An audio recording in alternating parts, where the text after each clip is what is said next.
Hey, it's Andrew.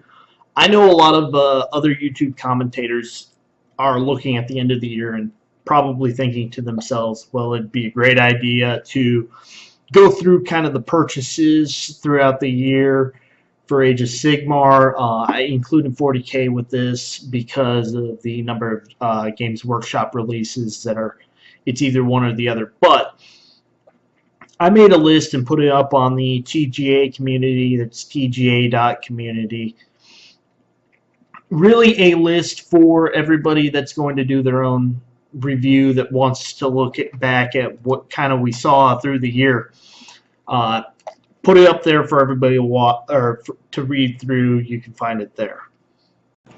Anyway, I thought I'd go at it with my own personal opinions on what I thought kind of through the year from the releases. So going back to 2015, the last thing we kind of got was the Ever Chosen. The big issue I had with the Ever Chosen is that we came off of about 2 to 3 months of the initial release of Age of Sigmar, a lot of Stormcast Eternals and a lot of Khorne Bloodbound. I feel like there's a few things I'm missing right in this period, but one of the last things we got before the end of the year was the Ever Chosen as a faction. At the time, I thought that Ever Chosen was a very poor release. It was a very limited release. I think there were 3 models. There was Archaon himself, the Gaunt Summoner, and the Varangard. The Varangard were overcosted for what they were. Archaon was a giant model for what he was. And the Gaunt Summoner was somebody that we'd seen kind of before with Tzeentch Herald on disc. All in all, when we got the Ever Chosen, it was a poor release. But looking back on it now, what it does is that it centers Archaon as the leader of the forces of chaos, much in the way that Nagash is the leader of the forces of death. And it really puts in a, well, here's one model that if you're going to be a chaos player in any of, especially the 4 demon or the demon gods, maybe not so much with the Skaven or the Beastmen, but if you're going to be playing chaos in any sort of faction, Archaon is probably the big model that you're going to get put on the table.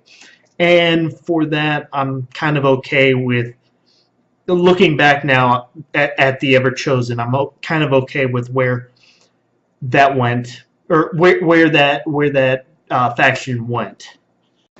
The biggest thing is that as we got into the Age of Sigmar, we didn't really have a very good starting off point, and I wanted to touch on this in another video that I had scripted for but didn't really get to.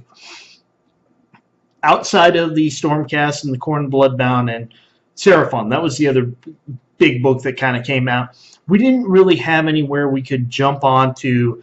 We could say, let's buy a box, and then you can start playing Age of Sigmar with us. January 2nd was fantastic because we started with the start collecting boxes. We had the Malignance, Greenskin Seraphon, Demons of Khorne, Demons of Nurgle, and Slaves to Darkness for Age of Sigmar. For 40K, we had Tyranid, Space Marines, Tau, Astra Militarum, Imperial Guard, whichever you want to call them, Necrons, and Skitarii. All of these were and still are, $85 boxes with usually a large thing to serve as either a hero or elite unit, a basic battle line of troops, an elite unit, maybe a second one or two, or a second one bringing up to 3 different, or to 4 different units, and then a battalion scroll along with it that allowed you to play that thing as an entire battalion on itself. Again, this is back in the days before the General's Handbook, so nobody really knew what to make of the battalions. Were nothing more than special rules, and that's about it. There wasn't any points adjusted to it, and you couldn't compare it to anything. Really, start collecting boxes, you could play one against the other, and that was about it. As we move into January, though, we get a little bit more on the Age of Sigmar releases. The 9th and the 16th of January, we get Fire Slayers. It is the troops first and the Magma Droth and Codex on the second release. The third release is the third week of releases included the clan packs for the heroes. Now, Fire Slayers as a whole is something that I think is one of the most disappointing armies that Games Workshop has put out, especially through Age of Sigmar, but for a lot of the other ones. It's built on being its own kind of dwarf. They look very different from the regular or from the other fantasy dwarfs that have come before it. They don't share much in common. The fluff it's okay. It's not Slayers. When you read through the fluff, you realize that you're not talking about Slayers too much, even though they've got the word Slayers in them. But it's not the traditional. These guys are people that have been shunned by the dwarves. These are their own brand, or their own brand of proud dwarves. No, I don't care that I'm calling them dwarves instead of dwarden. I think the shift to dwarden was a stupid freaking mistake from Games Workshop. The same with elves instead of elves as well. On the whole, I felt that Fire Slayers was a very limited release. I think we have a total of like 3 troops choices, 3 different heroes, and then you can put the same 3 heroes on the Magma Droth. And we've yet to get a start collecting box for this faction because of how expensive the models were to begin with. Going back to Everchosen, that was maybe the biggest problem with it, is that they were very expensive, so you weren't likely to go buy them from the first place. And the Fire Slayers, man, I think it's $35 for just a basic 10 box of troops, which is kind of standard fare for Games Workshop. But if you wanted the next grade up, it was at Terminator prices, which is $50 for 5, which is kind of a rip-off if they don't look all that different from one another. Magma Droth was horribly expensive at $130. And then, of course, the clan packs were at the raised hero price of like $25–30 a piece. It is one of the worst release or most expensive releases, and one of the hobbies that if somebody says, hey, I'd like to look into Fire Slayers, I would probably tell them, can you look somewhere else first? The later half of January, we get Grand Alliance Chaos. I believe this is the first of the Grand Alliance books to come out, and kind of a signal that Games Workshop realizes that you can't, that while you want to go off of the battle tone or the old Warhammer Fantasy factions and provide free rules for them, at a certain point you do have to start coming out with your own books and where you want the fluff to go. This is where we started seeing this is the first time that we saw the last chance to buy for a few Chaos models, and a lot of us who knew ahead of time knew that this was going to go on through Death, Destruction, and Order, and there was a very good chance leading up for the next week or two that the Tomb Kings were going to be next in line to be the entire list put on Made to Order. So as of right then, basically you had this thing where a bunch of people went out and bought as many Ushabti, as many Tomb Guard, Necrosphinxes, anything that Tomb King players, Necropolis Knights, and Sepulchral Stalkers, I think they are. They went out and bought as much of the Tomb Kings line as they could, and are currently selling them on eBay for about $100–200 compared to when they were only $35–50. We got at this time repacks of the Bloodthirster and a lot of other Khorne models getting reboxed. The week thereafter, January 30th, we got reboxes of Chaos Warriors, and we got the second book in the Realm Gate Wars series, The Balance of Power. The Balance of Power kind of settles into the same place as the Quest for Galmaraz, where we've gone past the original primer for the Age of Sigmar. The old world exploded. Sigmar came and found these 8 realms. Chaos took over all. He formed this great alliance. Chaos took over all these 8 realms. Quest for Galmaraz kind of expands, well, what exactly are the Stormcast Eternals doing past the Mighty Battles in the Age of Sigmar book that we got right after release that didn't help us at all. Balance of Power is a continuation of that story. Really, my advice, if you're looking to get into the Age of Sigmar fluff at all, probably go check out Garage Hammer. I want to say Healing Hammer did a review of it. Bad Dice may have done a review of it. Any of the other Warhammer Age of Sigmar related podcasts probably did a review of both the Quest for Galmaraz and the follow-up, The Balance of Power. I would recommend you go do that and not buy the book first. And then, if you like it, then go buy the book.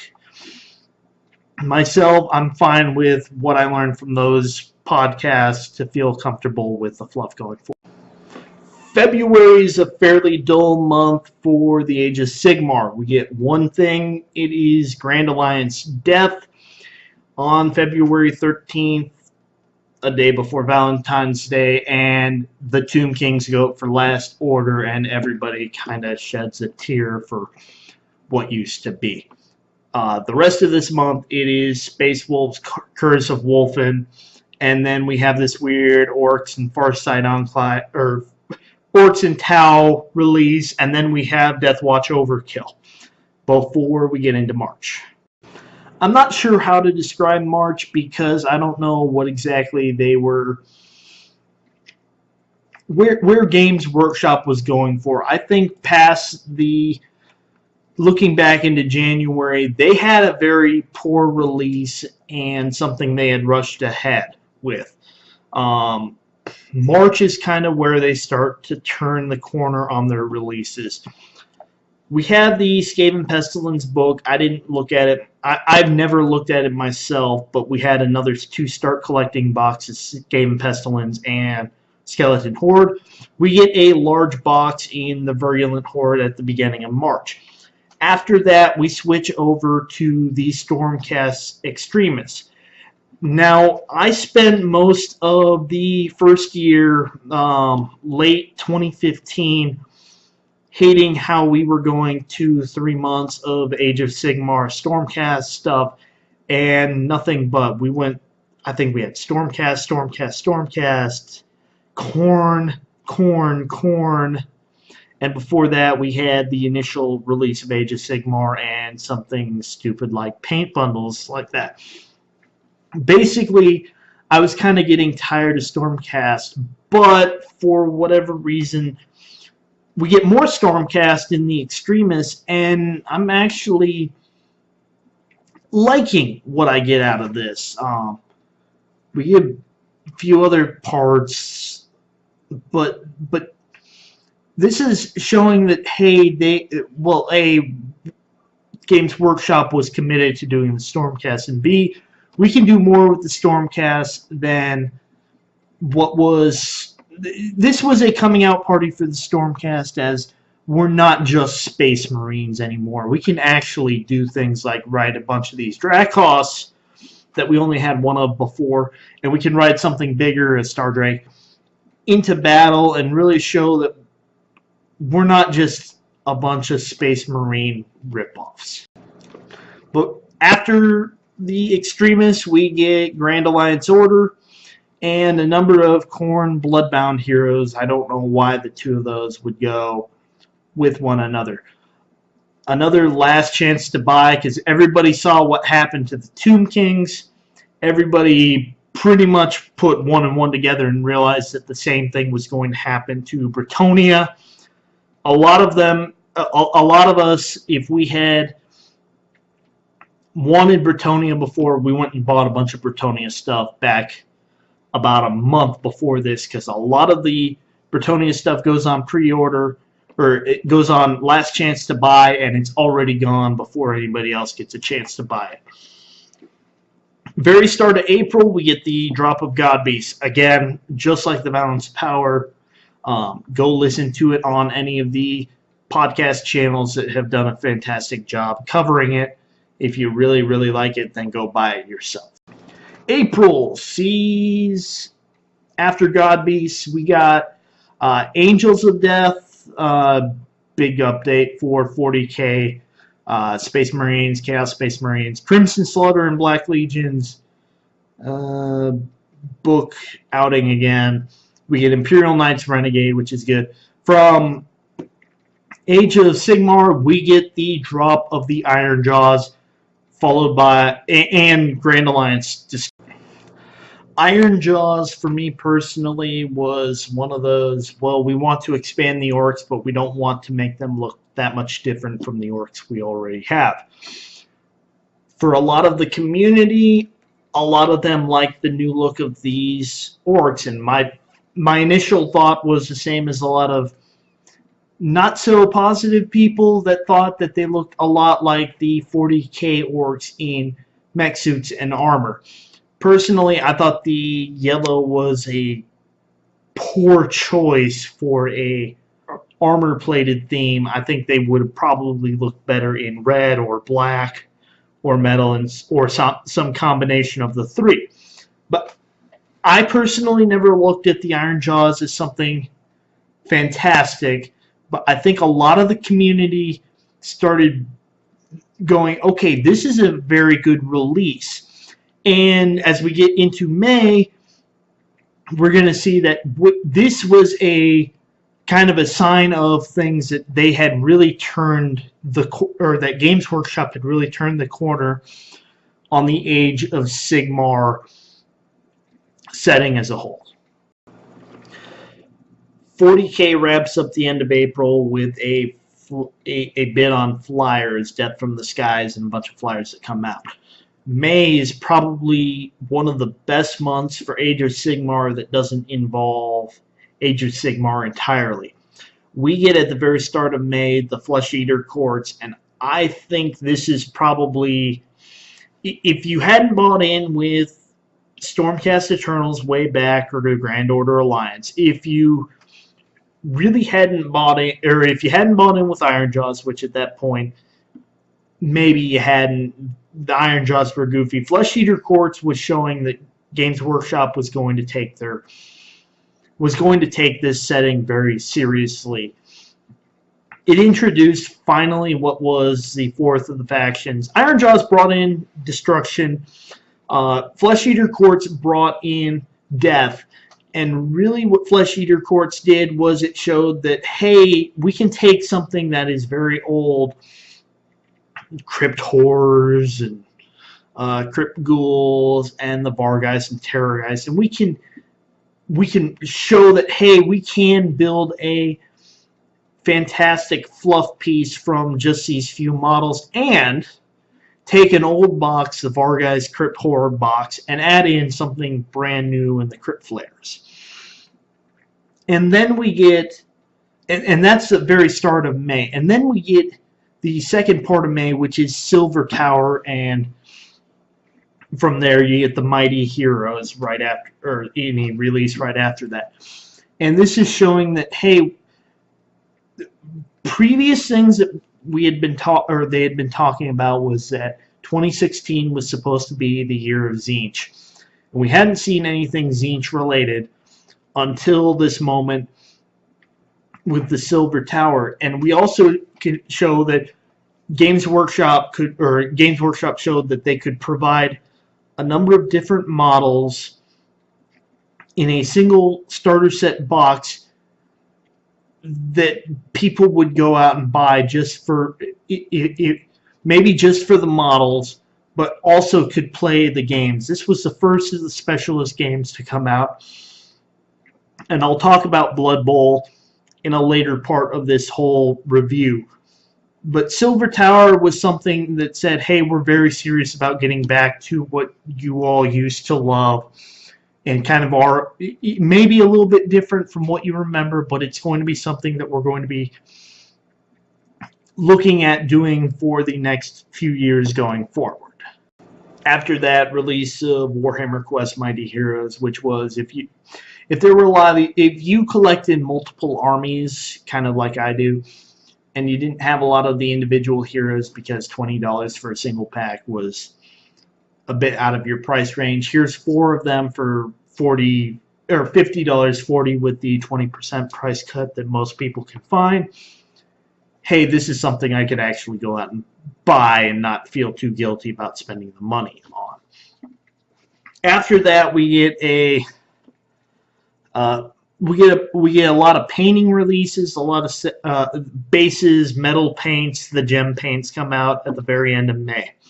After that, we have the Munitorum Armored Containers, which is a good, it's a good setting piece for, or it's a good terrain piece for 40K. We have Lost Patrol, and this is one that I've seen multiple times on here. I think this is when Lost Patrol finally got released. It's not fantastic for 40K or whatnot, but we got Start Collecting Militarum Tempestus and Chaos Space Marines. And then a week later get Start Collecting Dark Eldar and Eldar, followed by Start Collecting Blood Angels and Storm Cloud Attack, which is the flyer specialist game that I don't think a lot of people saw as something that was going to, or saw coming. This was something that showed that they were going to really get into the specialist games later on. June as a whole was a very Warhammer 40K central release. This was a massive build-up to what was to come for Age of Sigmar.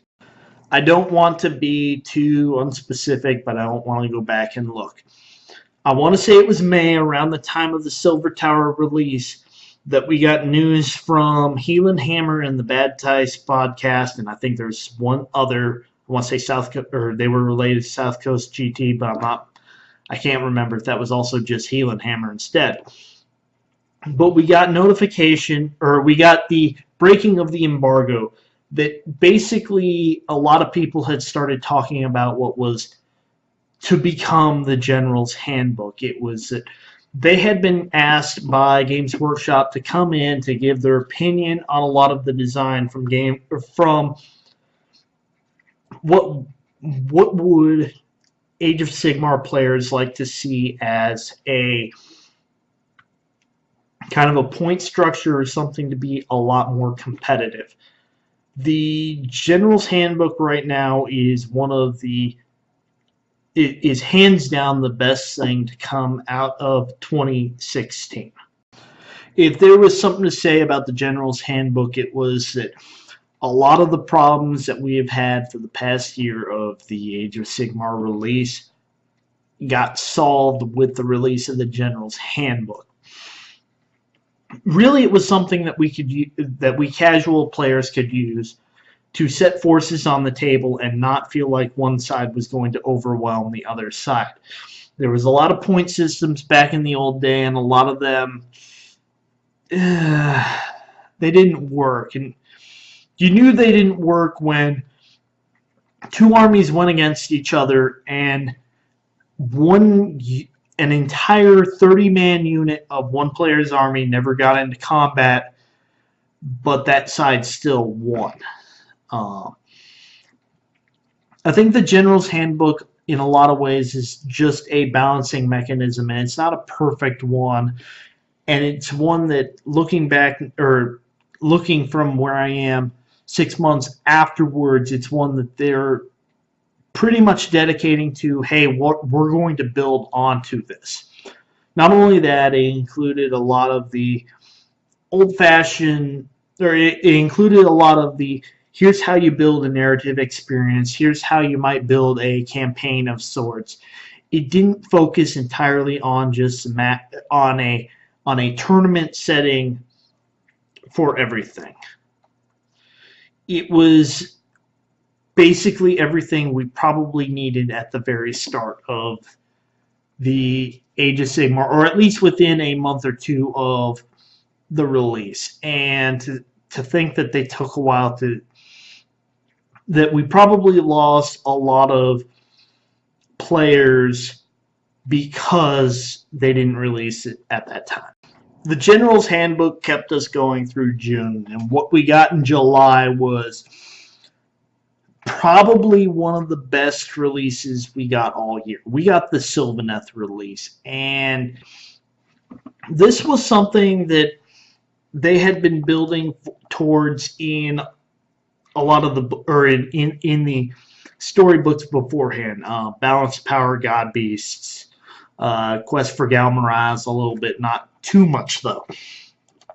And we also get, ironically, the fourth part of the story in All Gates at this time. But the Sylvaneth release showed that they were going to put more into the setting. There's a lot of things from the General's Handbook they got in, allegiance abilities, points a little bit.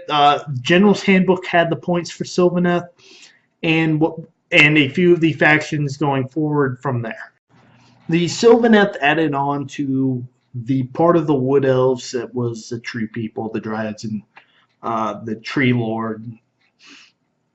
It added on to a part of the fluff that would probably could have been its own army in 8th edition fantasy, but because because of the restrictions of how 8th edition models were built, maybe not restrictions I would say, but based on how a lot of the 8th edition models were built to be played in this ranked game, you couldn't put in a unit that was 3 things that did something sort of well. I don't like going into the 8th edition stuff because I wasn't a big player of the game back in that day, as I am kind of with Age of Sigmar now. And I don't want to pretend like I am, but there was a lot of the, well, we shoved a block forward, and how the block acted, the block of models acted was a little bit different from how a unit in Age of Sigmar kind of works on its own. General's Handbook comes out. A lot of the points for the General's Handbook get spoiled during this period of time, and I don't know why Games Workshop went with this model of, we're going to put it in the Games Workshop stores first, and then we're going to release it to the general public later. Because as myself, I don't live in an area with a Games Workshop store. In fact, I think the nearest Games Workshop store is 4 hours away from me. Woe is me for being an American. But I don't live in a part of the country that has access to those stores, and I don't think a store like that would actually survive unless they gave a actual 20% discount at said store. But so General's Handbook goes on pre-order for people there.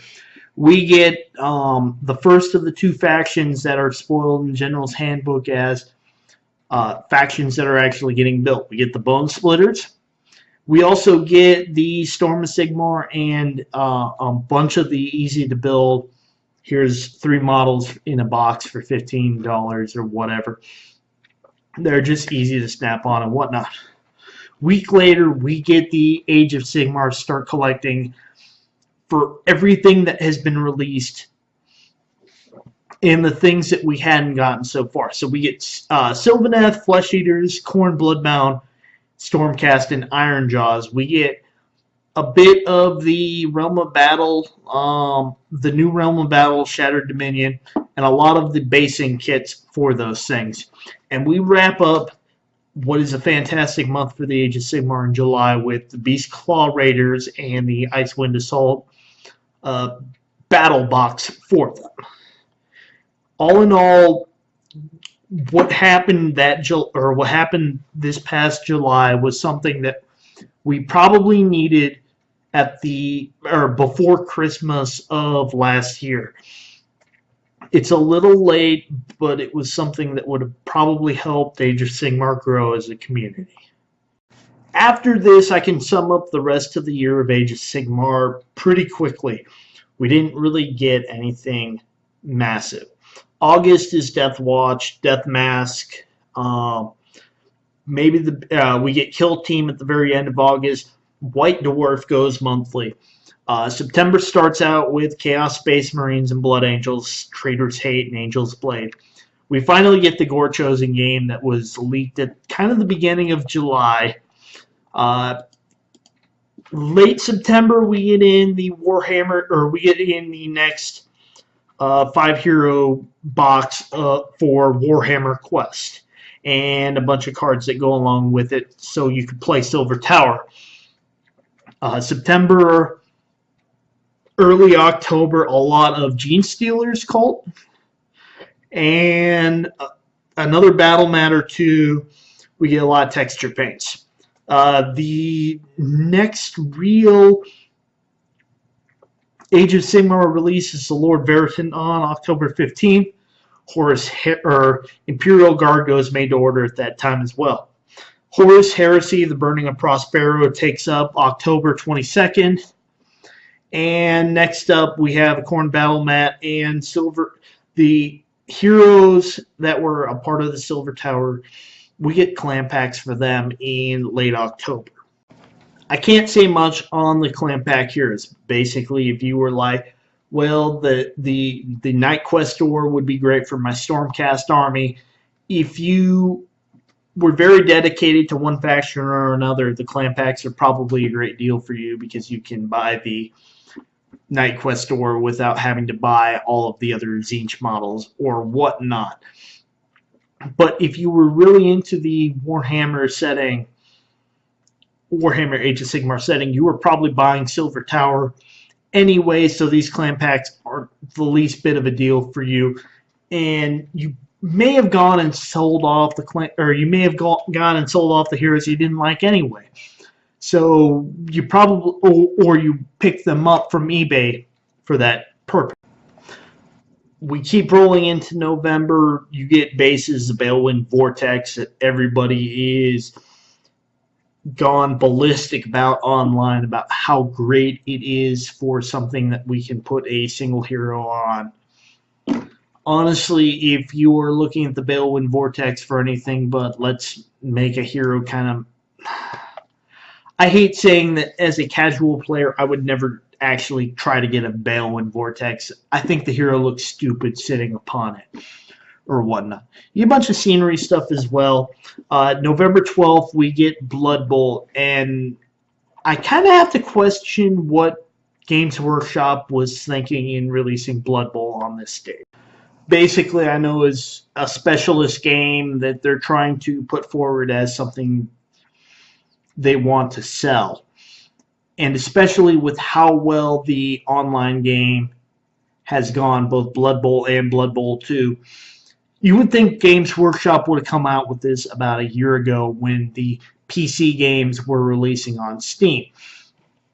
Now, I also question why they're releasing it November 12th, because for those non-Americans who probably don't know much about the game of football, which is known as American football, which to sarcastic European sports fans would be known as hand-egg.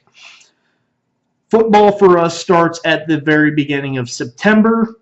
Around New Year's, you get the college, kind of what is now the college playoffs, but you get the college bowl games like the Rose Bowl, the Sugar Bowl, Orange Bowl, Cotton Bowl, whichever. And then you don't have anything, or between New Year's and the very end, or the very beginning of February, you have the NFL playoffs, and then you have the Super Bowl probably the first week of February. Blood Bowl is a big part to do with the NFL, so I would think a February or early September when the NFL actually gets started, or a February release when the NFL goes into its championship, the Super Bowl. That would be when you would want to make a big Blood Bowl release, because Blood Bowl has a certain story fact on which the players worship a god known as Nuffle, which, if you look at how Nuffle would be pronounced, or how NFL would be pronounced by somebody that was an orc or a god or a dwarf, you would probably pronounce NFL as Nuffle. So, just one of those fluff tidbits to know on. Any case, we go on mid-December, we get Demonettes and Seekers of Slaanesh go on to Maid of Order, and I picked some of these up myself. I'm probably going to just sell them off because they're barely on the risque side. A lot of the other Chaos Space Marine stuff, or a few other Chaos Space Marine stuff goes on Made to Order. November 26th, we start with the Wrath of Magnus, which is a follow-up to the Space Wolf stuffs we got at the beginning of the year. We get Magnus the Red, Thousand Suns. Space Hulk gets a re-release. The Hobbit game gets a update. But what really comes out of all of this Thousand Suns release is the Zangors. This was something that was put into the Silver Tower box set, and is something that shows that, hey, we may actually get these, or they came out for Thousand Suns, but we may actually get these for Fantasy as well, or at least we hope we're going to get them for a Fantasy. Start of December, we get Codex Trader Legions, which kind of wraps up a lot of the stuff that we got from the Thousand Suns. For Age of Sigmar, we get the large Battle Force boxes, specifically Sylvaneth, Ironjaws, Stormcast Eternals, and Core Bloodbound. Note, the force that I talked about at the very beginning of the year that probably needs something to help to help new players buy into for the game. The Fire Slayers hasn't had a single release for the rest of the year, and probably won't have any more going forward for it. I think the faction as a whole was dead on arrival, and Games Workshop didn't realize it until after they had put it out. If they really want to save the faction, the very first thing they would do is do a start collecting box with 10 of the Volkite Warriors, I think it is, and maybe I hate to say maybe a Magma Droth, because they've already got the Magma Droth on its own for much, much more than what the start collecting boxes are. If I was at Games Workshop, I would probably take the Fire Slayers and say, okay, let's re-release the faction in, what, a year or so? Let's throw in something else that they might ride, maybe Salamanders or something, Salamander Cavalry or something like that. Maybe something else other than Volkite Wars, Flame Cannon or something like that. And re-release the faction as a whole different army, and then you can build a Battle Force box from there. December 10th, Spire of Dawn. This is a re-release of the Warhammer 8th Edition starter set. The thing is going for $80, which is A, $20 less than what it went for originally, and B, $50 less than what a starter box would be for any Games Workshop game. This thing sold out immediately, and I'm glad it did. I wanted this thing to sell out immediately. This is to show, this is really a principle of capitalism, that if you put something that people kind of want to buy and put it for a cheap enough price, people will go out and buy it. We get Codex Imperial Agents and a re-release of a horribly, or a Sisters of Battle Force that is probably beloved by the community, but for myself, man, that's one expensive release. Probably counteracts what we got from the Spire of Dawn, which was Skaven, and a reformatting of what was originally the Swifthawk Agents. The Illyrian Reavers and the, wasn't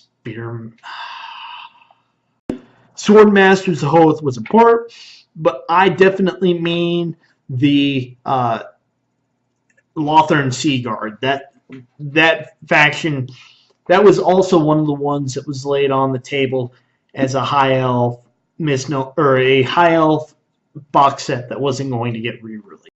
So a quick looking forward to what I hope we get for next year. We've already seen a lot of the Siege Arcanites stuff, and I'm hoping to see a very fleshed out, kind of I'm hoping to see a Tzeentch Bloodbound kind of scenario where Tzeentch gets a lot of Chaos Warriors or Chaos Mortals that it didn't have beforehand as a supplement to the Tzeentch Demons and just regular Chaos Warriors. I have enjoyed the fact that we are not appearing to get what are called the Steamhead Warden. The stupid steampunk crap that was a dwarf, or the dwarves. Not the dwarf. I hate this name, the dwarf. I am happy to see that of the sneak previews we've gotten before, it looks like the dwarves are a more metallic, more upgraded version of the dwarves that we had from Fantasy. I worry what we're going to get with the Dwarf Warriors, the Quarrelers, and the Thunderers, but I like the fact that the new dwarf faction looks like Hammerers, Longbeards, Iron Drakes, Iron Breakers, even the Gyrocopter and the other old dwarf stuff that we had before. That's what I want the dwarves to look like. I don't want the stupid steampunk version that everybody seems to have on their wish list as something that they love. Going forward with the Age of Sigmar story, we got the Land of Fire, which we might start getting a few more units from that. We got the Land of Life, which we might revealing a few more units from that. Metal, I think, is going to be a big one for where our story goes, focusing forward. We're going to keep going back to the realm of metal. I think we're also going to keep visiting the realm of death because Nagash or whatever other Deadlord or Mortarch is going to have to make some move that actually start making a move against Chaos. I think we're going to focus back on the realm of beasts again and show that the orcs and goblins and destruction as a whole also can stand up to Chaos as well, although they're not going to go along with order. And I don't think death's going to go along with order as well. I think we're also going to show that the Skaven have a big plan going forward to separate themselves from Chaos, or they're going to do something that gets Chaos, or that gets them spurned off of Chaos, probably insulting Khorne, although insulting Archaon's probably the way it's going to go in the long run. Outside of that, the only thing we have left is the Realm of Shadow and the Realm of Life. I think we're going to find out that the two of them are kind of mirrors of one another, and that when you send somebody into the Realm of Life, you're actually probably sending them into the realm. You're sending them into both realms, and they're not getting a clear picture of what's going on from either realm or something like that. I don't know where the story's going to go forward with this, but I'm happy that it's actually moving forward in some kind of manner. Really, what I'm looking forward to is hearing it on a number of the podcasts that I mentioned earlier. I don't like reading myself, but I have the time during the day to listen for 3 hours, or to put on in the background for 3 hours a bunch of nerds talking about fluff, and that's something I can get behind. Probably going to fit the same schedule that it did last year. I think we're going to get a bunch of kind of 40K stuff in January, maybe a little bit in February, probably in March with the Fall of KDS stuff. We're going to have a period of Age of Sigmar between April, or that's going to alternate months. March may be big, even though I said it wasn't. May is big, and then we're going to have another month of 40K and of 40K just stuff. It's not going to be plot related at all. And then we're going to have another summer of Age of Sigmar stuff, and then it's going to go back to 40K for a light release. We're going to have a quick Age of Sigmar, just a few things, not much, and then we're going to have one massive 40K drop before Thanksgiving, if I had to guess how 2017 is going to go. In any case, I've spent, I think, an hour just talking in real time. Probably this may get condensed down to about 45 minutes, I hope. It is 1:30 here. I'm glad. If you made it to the end of this, thank you for doing so. Please do me a favor. Subscribe to the channel if you want me to start doing more stuff. Add a like to it. Comment below, especially if you think there's something that I have something different, or I have a different opinion of something from you. Or if you want something going forward and you think I probably should do it. I'd like to start making more of these videos and really kind of contribute to the Warhammer community. It's a community that's given me so much in the past in the past 3-4 years, and I don't think I've done anything to contribute to that community, with the exception of 1 or 2 little things that somebody cares about, but a lot of other people do not. In any case, I'm Andrew. Thanks for listening to the end of the show.